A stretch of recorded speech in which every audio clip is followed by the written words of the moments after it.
So my kung fu striking videos seem to be getting the most views, so we'll try that. I'm just I'm just looking for attention here, folks. So I'll talk about whatever you want. Um, so it relates to the Indian club thing. If you're into these, um, so for striking, when people think that they hit hard, right? What lets you hit hard that you've noticed? Like big muscles, right? So strength. So what's happening when there's strength? Um, Muscles facilitate strength.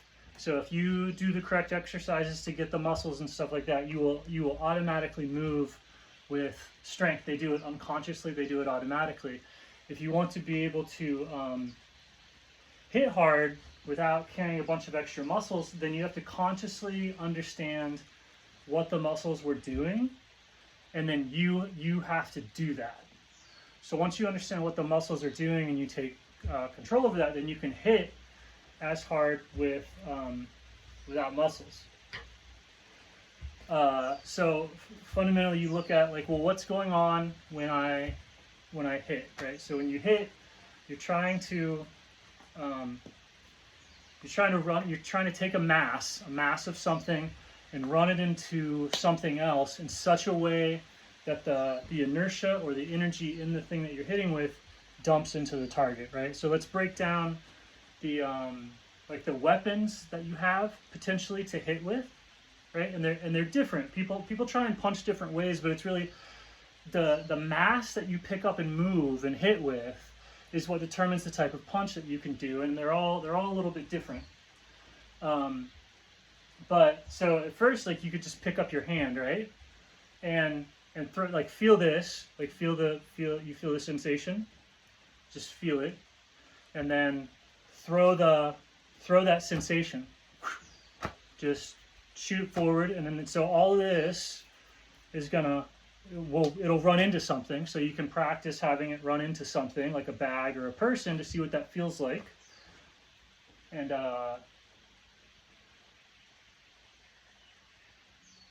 it's pretty quick, right? You can move that pretty quick. You can hit with the back of it. You can kind of throw it down, right? So that's like a karate chop that you've seen.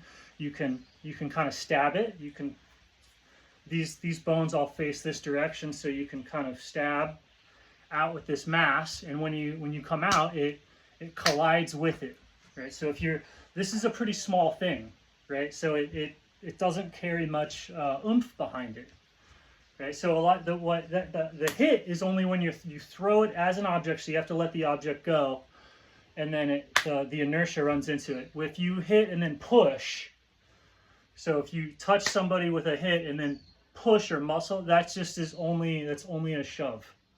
So there's no when you're looking at punching or striking, it's you have to see what is the object doing. And so the next thing that you can do is to kind of throw your arm, right? So the way to throw it is to feel it like a wave.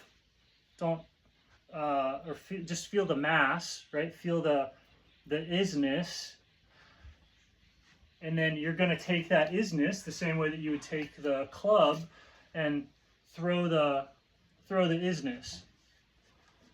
And so that is a little bit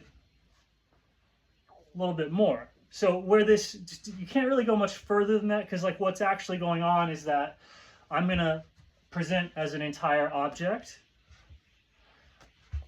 When I punch, the muscle tension or whatever will freeze it into place at a certain point, and you're throwing maybe like half of the body.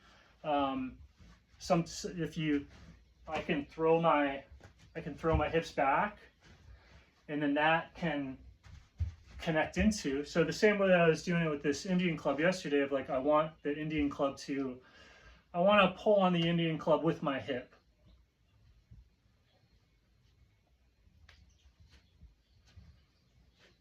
Once I can pull on the Indian club with my hip, then you can kind of throw your hip and the Indian club as a single object, because this is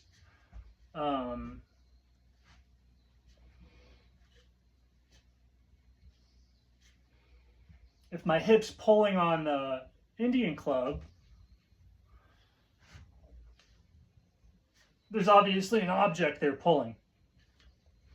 So all the space between the Indian club and the object, or the Indian club and the hip, is that's an object that can be made, and you can throw it at somebody. So sometimes you can't throw objects any different than how you step, right? Like the Superman punch is like they're throwing themselves that way. So with the Indian clubs again, it's like I want to throw it. Can I pull on the club with my heel, like down on the floor? Can I throw it with my heel?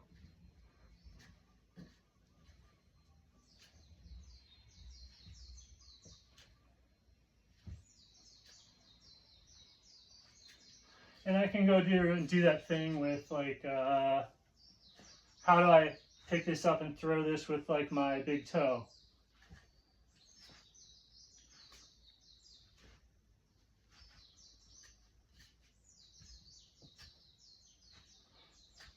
And you'll find that you get about the same amount of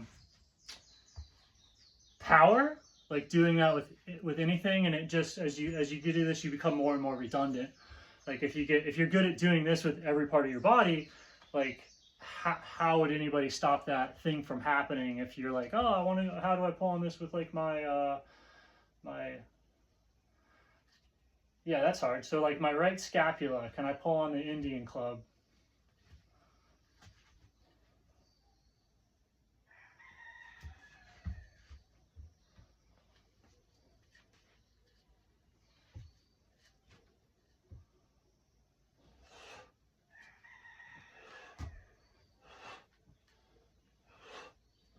And so this is, I mean, this type of disengagement to where you're like not doing things with particular parts of the body is like why you're deconditioned or out of shape or whatever. So it's here and then, okay, pull on it with the scapula. And so this is, I have tightness or whatever. So like that thing where I had to like sit there and actually think about it for a while, like I couldn't even comprehend how to do it. That delay, if you notice that delay is there, then that's something that's good to kind of like drill or train, because how would you use it in any sort of real world situation or movement if you have to like think about it at all? So it's, if you have to like think about it at all, it's like you're not, there's no way to recruit it at that level in the in an event.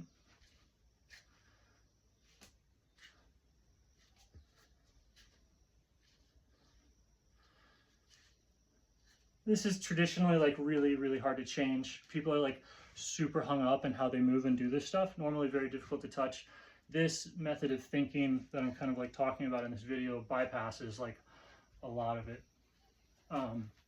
So from here, sorry, this got so scatterbrained. I had a plan, threw it out. So can I pull on the Indian club with my, how do I pull on it with my spine?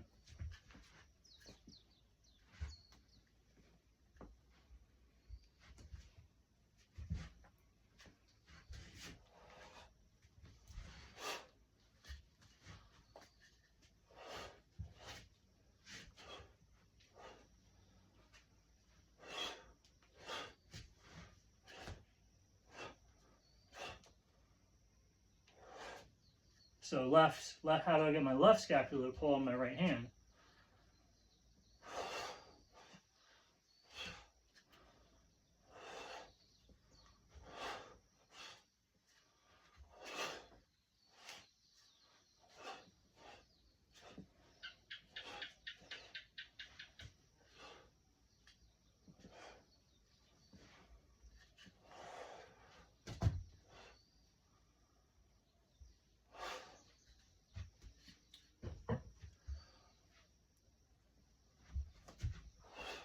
So once you kind of feel that that thing, you can start to, you know, generate. You look at like what you want to throw into somebody. How are you going to throw it? Right, so that's the other way to break the body apart. That's what I was kind of missing earlier. It's like, so you have what you want to throw, which is usually going to be your hand, or your arm. Like if you throw your whole arm,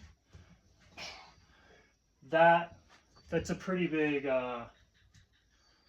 thing, especially since it can like open as you throw it. But generally, it's like, what are you going to be fighting with? You got your hands, or you're going to be picking up this whole thing. So you can throw. You literally like take the whole bone, and you throw it, and then so it's gonna hit and dump energy into whatever you hit, just like that. So it's coming. This all has momentum, energy in it, and once an object hits you, all of that forward force discharges into you, and then the object falls to the floor. Momentum, discharge, it loses all of that thing and falls to the floor. So same thing when you punch, you're saying, okay, you want to consciously, I mean, you can do this unconsciously, either way, but you're going, okay, I want to hit with my what? What's my weapon? What's my weapon, right? So the same way that you know what you're going to hit somebody with when you have a weapon. If you want to strike, it's the same thing. You don't want to strike without a weapon. You want to go, well, what am I using for a weapon? And you kind of pick, like, I want this area of my body to be a weapon. Okay, well, what are you grabbing the weapon with? Right, so you're grabbing the weapon with here, or you could be grabbing this thing. So you're grabbing this could become the whole weapon, and you're grabbing it here.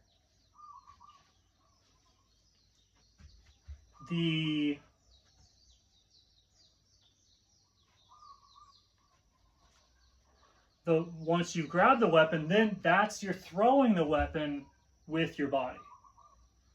So like when you're doing hand-to-hand combat, it's like the weapon is something that you're utilizing. You're grabbing it through some means. So that's the connection. And then there's a driving force, or there's power force. So if you're like relaxed, you could grab your weapon with your skin. And the driving force or the power force could be how you move or swim in the water. Right, so there's whip motions. There's all sorts of different ways to like power and move an object, right? So you could be pushing off the floor. You could fall. You could press into the floor, something like that. You could. I tend to push off my body water mostly. I don't know.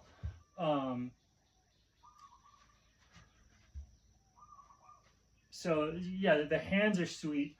What happens? So that's basic level striking, and then what this other component comes in, and it's like the water and the mind and the energy that the weapon is wrapped in. So like whatever you're going to choose to hit somebody with is wrapped in a water bag, usually the hands. So they're wrapped in a water bag.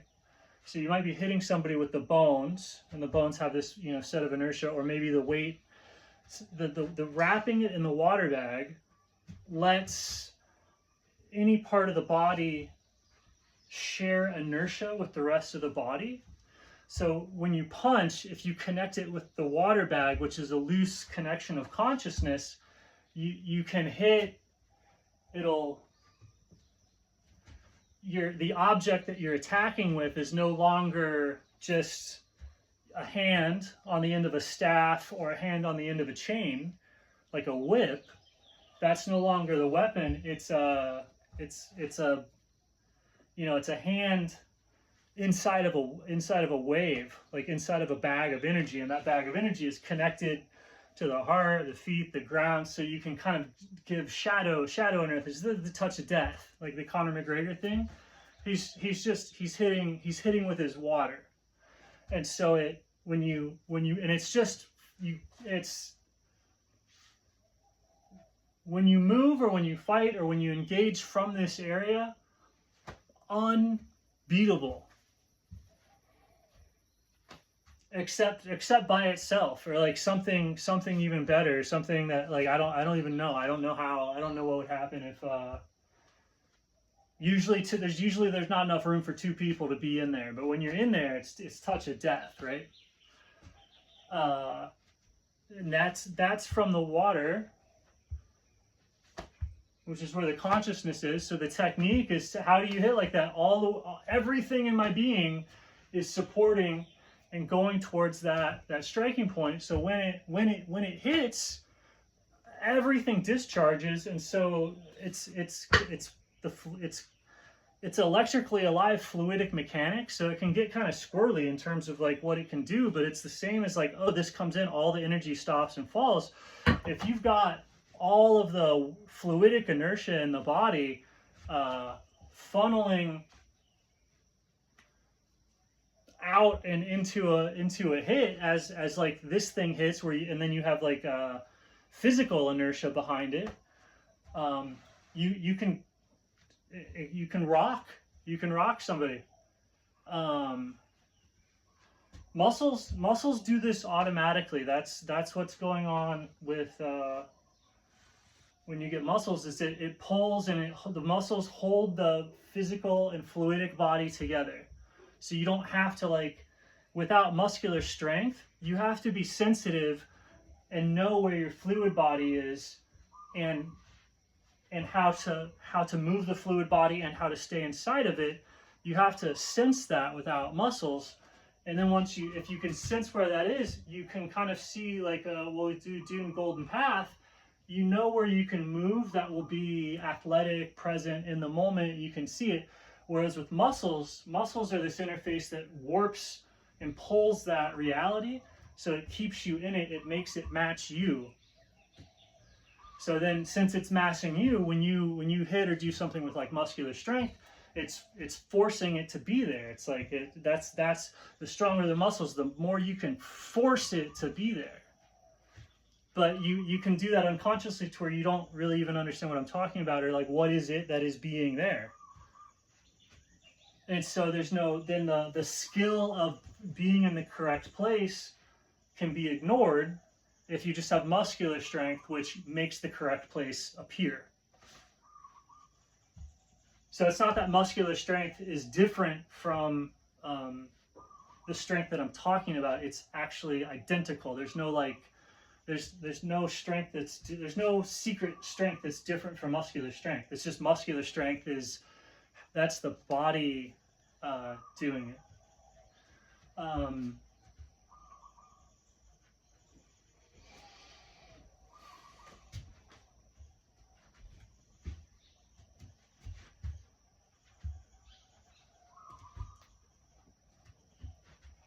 And then also, as the fluidic strength is there when you're in it, what is different from muscular strength, and what can't be accessed very readily with muscular strength, is sending waves and currents and other stuff through the water body, right? If muscular strength's happening, it doesn't let a wave pass through because the water's not free to wave.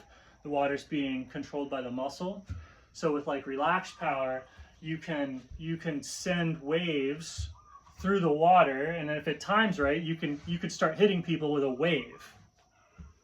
And it's just another weapon. And a lot of the times it's not the most elegant thing to use. It's like, what are you gonna do to, like, somebody's attacking you? It's like, find a weapon.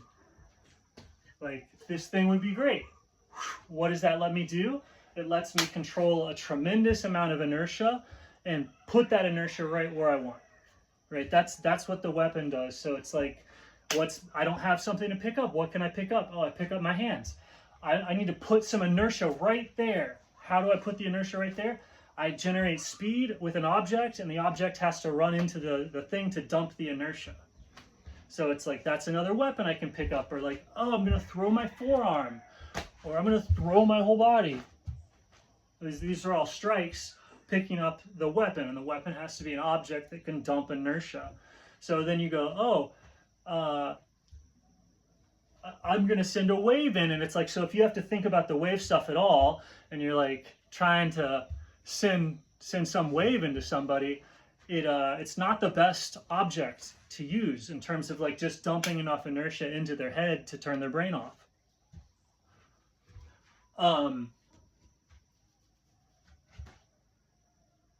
But if it's in the background and you realize what's going on, it's like there's the decision to walk forward, to go up. It's a wave pattern, and so if you figure out how to move those waves, you can make somebody stand up or sit down or walk if they're weak-willed or whatever. Because that's what the stuff where it looks like, oh, it's the bullshit artist martial arts. Like, no, they're just generating a wave, and most people are unconscious of the medium within which they exist. So if you move it or you put a wave through it, they're so so robotically sleepwalking, you can get them to stand up. Right? It's the same state of mind that makes you susceptible to propaganda or like magic or whatever else. Is so if they move, if they're conscious on a deeper level than you are, they can just get you to do whatever. So you can, those guys will touch and they'll generate a wave down there, and it just sit down. And it looks like they're doing the bouncing thing or like other nonsense stuff, and and then you go, oh, well, why doesn't this work? And it's like you go in there with low consciousness, so you're not sensitive. You've grounded out, and then their trick is to make waves. And if you're not open, receptive, conscious, like immersed in the field of being, when they move that field of being, it has no effect on you. So it's that type of martial art or whatever is proven wrong very, very easily, because it just makes more sense to like, and the wave doesn't really matter when you have a strong wave to like, oh, I want to go punch you in the face. That's generating a subtle wave and you're riding it. So the other person is like, you're the magician. Like the person with a ton of like aggro rage is generating a huge like Tai Chi wave. It's just nestled in like anger or rage, and so nobody thinks it's like magical, but like those energies are the things moving around all the time. And like the Tai Chi master is like somebody who's like detached from it and can send a wave out without necessarily riding it. There's like aware, like that's what's going on.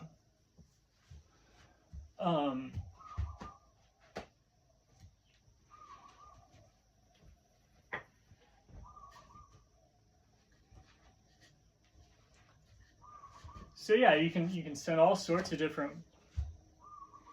whatever through there. Like when and then this is easy as it's like touch somebody and try and calm them down, or like a crying child, or like whatever. You send different waves out with hugs and other things all the time.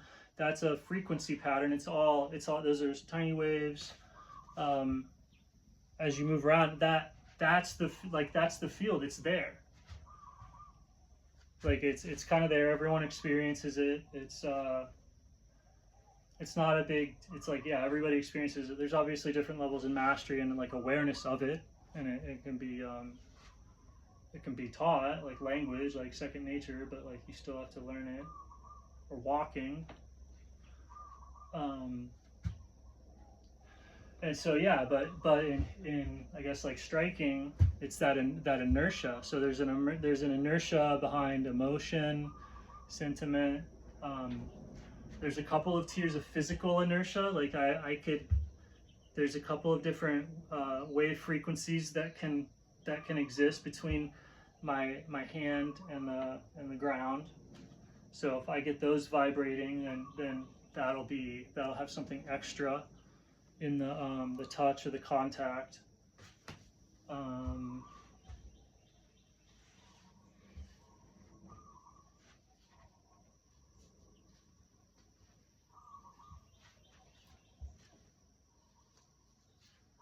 But if you practice with an object like this, you realize, oh, I'm capable of moving this much inertia. So if you start to see the inertia as an object rather than the thing, you can find how to do the same thing with the water, and hit with the water as hard as you would hit whatever you can do with an object. But it's almost like, is it applicable to a fight? No, not for me. I can't think about any of this stuff. But is it applicable as like an interesting little game, and we're going to use the idea of striking as a goal? And will it bring greater awareness of the reality that you exist in? I think possibly.